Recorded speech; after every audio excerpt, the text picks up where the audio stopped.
En esta clase entramos en la última de las lógicas que nos planteamos abordar, la lógica material, que por las cuestiones en que hacemos foco también podríamos llamar lógica del límite arquitectónico. Antes de empezar, un par de comentarios.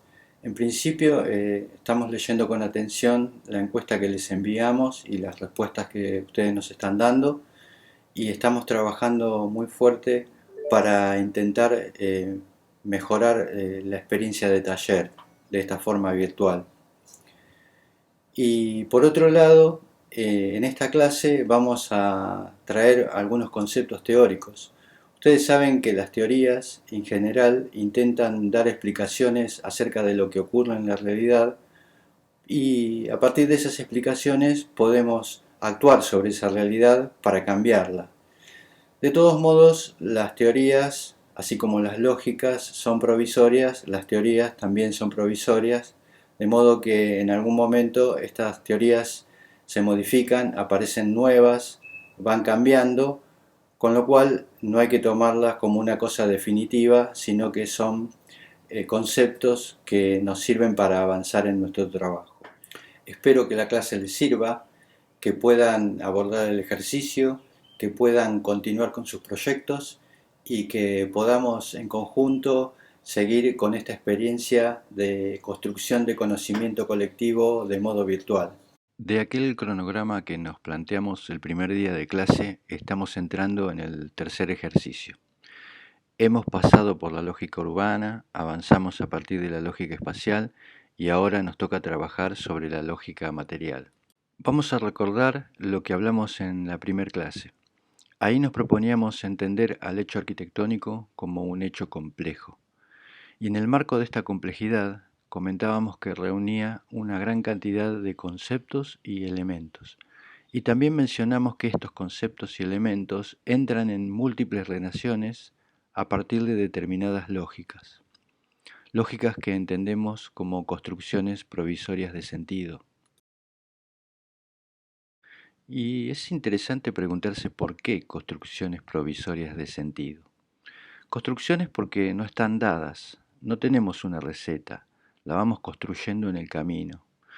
Provisorias porque siempre van cambiando, a medida que las vamos construyendo van evolucionando.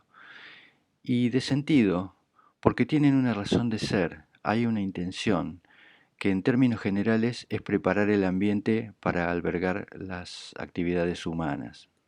Partiendo del ejercicio anterior, el de lógica espacial, pensemos que tenemos un espacio imaginado, y en primera instancia podríamos plantearnos dos modos hipotéticos de conformarlo. Por un lado, un modelo por adición. El espacio se va construyendo por combinación o suma de piezas. Por otro, un modelo por sustracción. El espacio interior se excava en un volumen predefinido. Estos dos modelos de construcción espacial utiliza Sou Fujimoto en dos de sus proyectos para vivienda.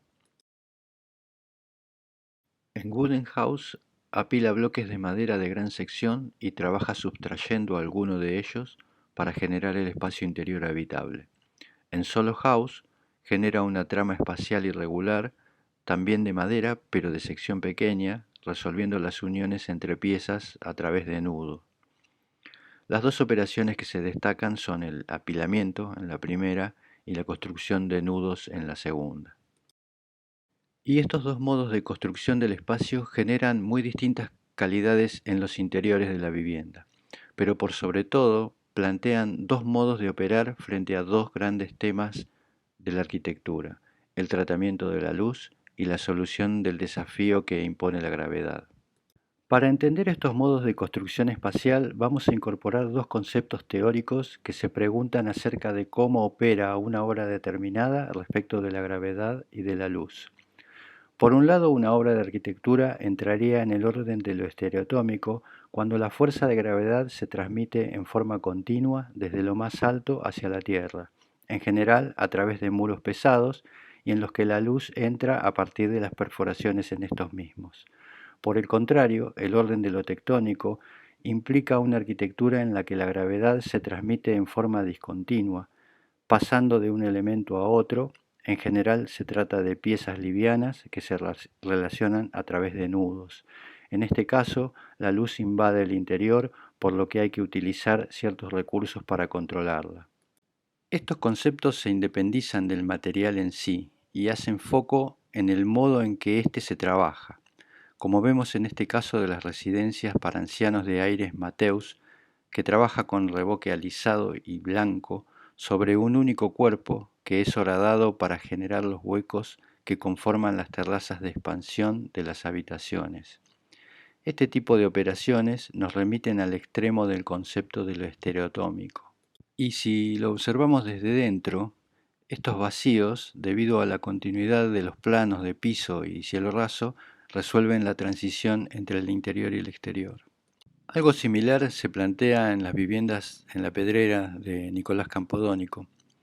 Aquí se propone la utilización de un monomaterial, en este caso el ladrillo, tanto en los muros como en las terminaciones de cubierta, que además se pinta de blanco para reforzar la homogeneidad. Y lo utiliza no solo en el exterior, sino también en el interior para enfatizar con esos mismos planos homogéneos las direcciones de las visuales, junto a la pendiente de la cubierta y la diagonal de la abertura totalmente vidriada. Por otro lado, y ya entrando en el extremo del concepto de lo tectónico, este conjunto de viviendas en Suiza de Christian Keres.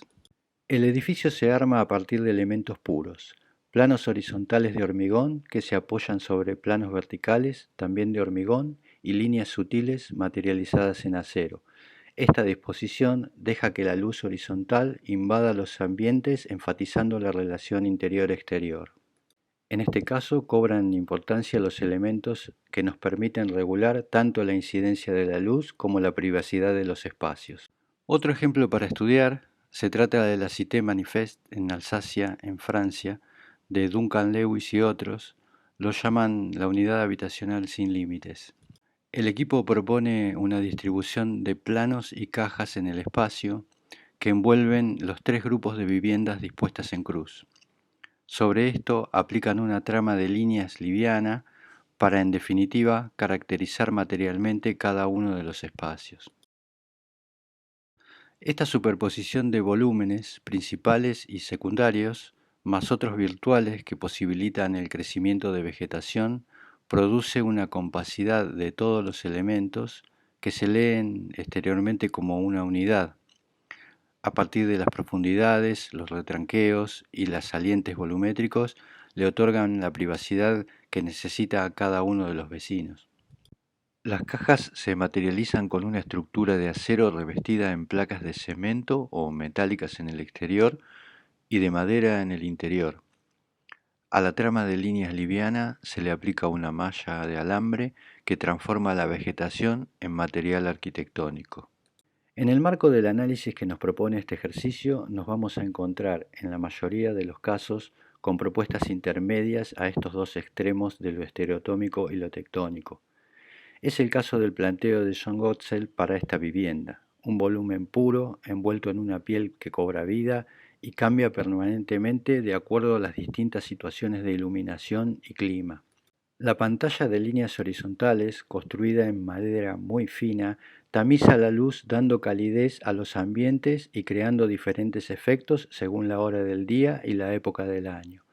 La pantalla es continua alrededor de toda la vivienda. En ningún momento las divisiones interiores llegan a tocarla.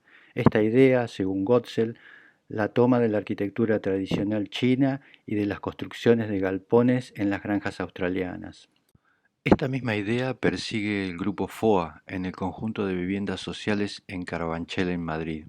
En este caso, la pantalla está construida por celosías, con bambú en el sentido vertical y, a diferencia de la vivienda que veíamos anteriormente, esta está retirada de la carpintería, generando un espacio de transición entre el interior y el exterior, a modo de galería, para múltiples usos y todo a lo largo de la vivienda. Las pantallas se rebaten sobre sí mismas y se deslizan por unas guías, dando la posibilidad al habitante de elegir la posición que más le conviene según la entrada de luz que necesite. Un tratamiento similar del límite le da Souto de Moura a este edificio de viviendas en Porto. por momentos puede estar todo cerrado al exterior, pero en realidad sus fachadas son totalmente dinámicas, dependiendo de los movimientos que hagan sus habitantes. En este caso, Souto de Moura ha usado cortina americana, que se puede bajar y subir, pero también permite el movimiento de las lamas para graduar la entrada de la luz. Hasta ahora venimos viendo ejemplos que de una u otra forma proponen un edificio más o menos compacto y envuelto en una piel que le da cierta homogeneidad material, por llamarla de alguna manera. Pero tenemos otros casos, como estas viviendas en hilera, que están entre los ejemplos que tienen ustedes para analizar y que se caracterizan por ser una serie, una hilera de casas que se repiten una al lado de otra, pero en las que se ha utilizado materiales diferentes con la idea de darle carácter particular a cada unidad. Aquí el estudio Nieto y Sobejano plantea una planta baja a modo de zócalo en color blanco, y las plantas altas se resuelven variando entre chapa ondulada, madera o placas de cemento. Incluso las aberturas se repiten. Es el material lo que da identidad a las viviendas. De esta manera podemos seguir analizando ejemplos, y de eso se trata este tercer ejercicio que le proponemos. Y no solo analizar, sino también proponer a partir de lo que ustedes han trabajado en los ejercicios anteriores. Para abordar la materialidad vamos a pasar de escala las tres viviendas con las que vienen trabajando, en este caso a 1 en 100, y vamos a representar en maqueta identificando los materiales que utilizan y el modo en que estos operan en la definición de los espacios y cómo se expresan tanto desde el exterior como en el interior. Les compartimos junto con esta clase la guía del ejercicio y el listado de ejemplos para analizar. Y en estas imágenes les mostramos algunos de los trabajos que sus compañeros han hecho en años anteriores. Esperamos que con este ejercicio puedan avanzar en sus propuestas y como siempre les damos las gracias y los esperamos en el grupo de Facebook, la cuenta de Instagram, la casilla de mail del nivel y nos vemos en el aula virtual. Muchas gracias.